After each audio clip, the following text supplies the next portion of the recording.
So hello everybody, and thank you so much for filling this room tonight with all of your spirits and your caring and your energy for children and youth. Thank you so much. And we're here, as was mentioned, to honor a very special person. So thank you for coming for that too.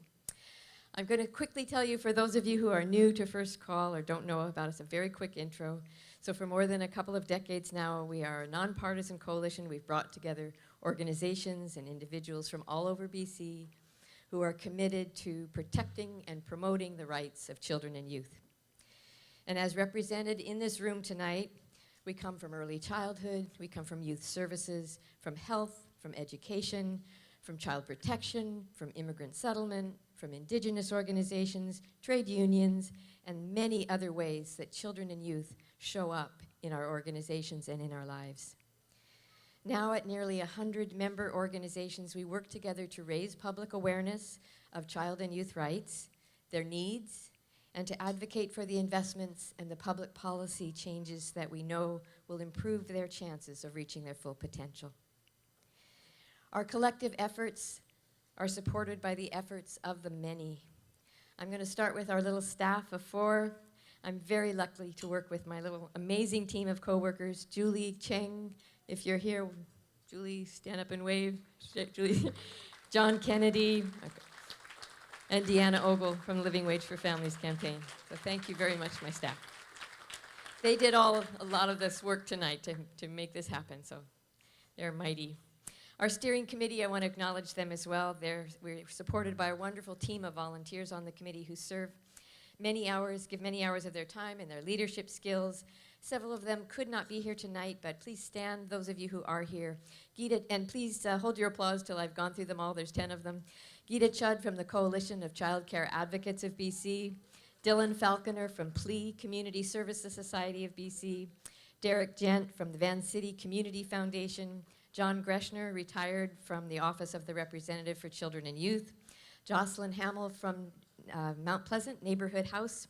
Cheryl Mixon, now retired from Family Services of Greater Vancouver. Emily Malechko from the Early Childhood Educators of BC. Jean Moore from the BC Alliance for Mental Health and Addiction Services.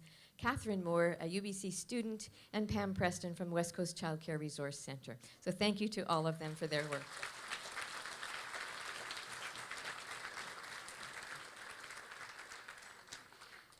Again, this year we published the BC, I'm going to just run through some quick highlights of our year for you. We published the BC Child Poverty Report Card highlighting the growing income inequality that has 1 in 5 of our children living in poverty and a shocking 1 in 2 or 50% of children who live with lone parents. This report and its 21 recommendations for provincial and federal government recommendations, things they could act on, is our key tool that we use throughout the year in our campaign to eliminate child and family poverty. And our thanks especially to our partner Spark BC for their stellar help in the production of the report and the maps that go with it. Those of you who were here last year will remember the Fostering Change campaign being led by the Vancouver Foundation. First Call has worked hard this year with their continued support and partnership, and many of our coalition partners to help amplify the voices of the young leaders in and from care to improve the supports available to youth as they age out of the foster care system. Some of these young leaders shared their stories and their artwork with us. That's some of the artwork over there, the photographs, in the report card, and you can see some of their photographs here tonight. We partnered on projects with the Society for Children and Youth of BC, the Federation of University Women's Clubs, and began a series of podcasts to give youth in care another way to share their views. Government has responded to this campaign with some additional supports, but a much bigger investment is needed to do right by these young people as they transition into adulthood.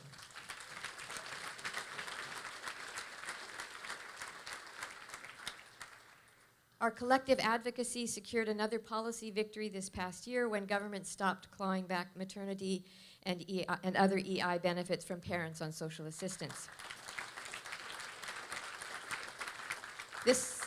This victory was achieved by a courageous mother who, after her sharing her story in our 2015 Child Poverty Report Card, then launched a human rights complaint with the support of CLASS, the Community Legal Assistance Society.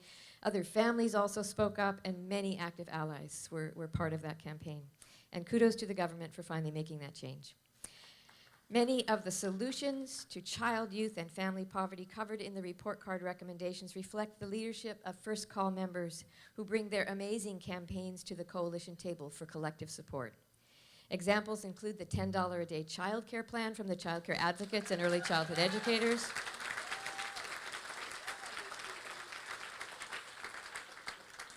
the Kids Can't Wait campaign by Inclusion BC and many other partners, and the advocacy by our many education partners to restore funding that has been stripped away from the public school system.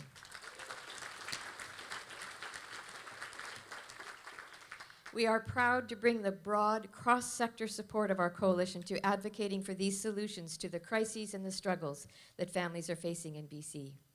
And a big congratulations tonight to the BC Teachers Federation for the victory they won for children and youth through the Supreme Court of Canada's recent decision.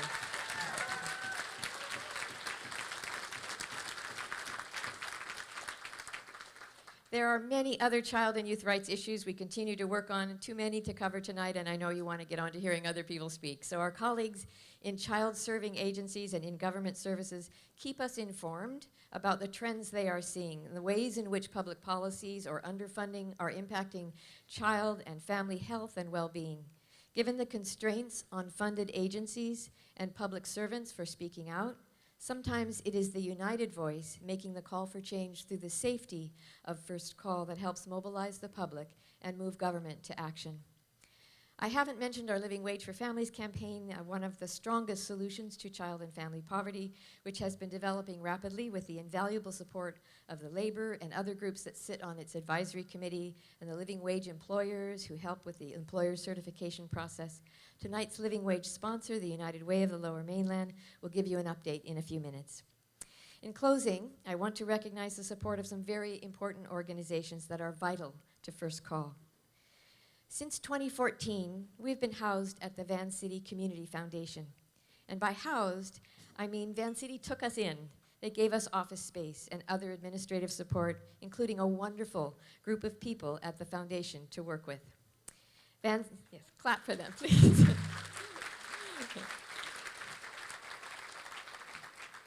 Van City's leadership and financial support of the Living Wage campaign has been amazing and crucial to the growth of the campaign. They also generously stepped up as the presenting sponsor for this event and with other financial support this last year.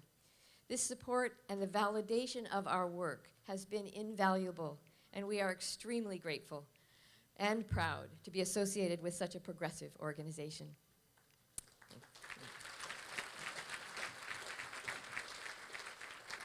We are also grateful for the financial support this past year from the Vancouver Foundation, and we thank them for making it possible tonight for so many young people to be here. Thank you.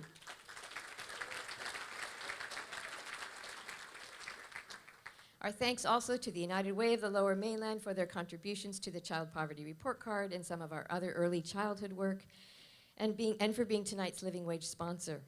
Other project funders have included Vancouver Coastal Health and the Health Sciences Association. Our work also rests on the generous in-kind and financial contributions of our coalition member organizations, which at 100 are too many to cite tonight, and the many individual donors who continue to support our work. The Village has truly stepped up to keep child and youth advocacy in BC alive. So thank you. And I want to thank tonight's other event sponsors, our child and youth advocates, the Hospital Employees Union, the United Food and Commercial Workers Union, Local 1518, and Coast Capital Savings, our coalition allies, Rafi Center for Child Honoring, and QPBC, our community partners, Public Service Alliance of Canada, Move Up, Marine Printers, WestJet, and our beer sponsor, Central City. Thank you all. Yeah, thank you to all the sponsors. Please give them a hand. Yeah. Thank you all for coming out tonight. BC's children and youth continue to benefit from the gift of your support and commitment to make their lives better.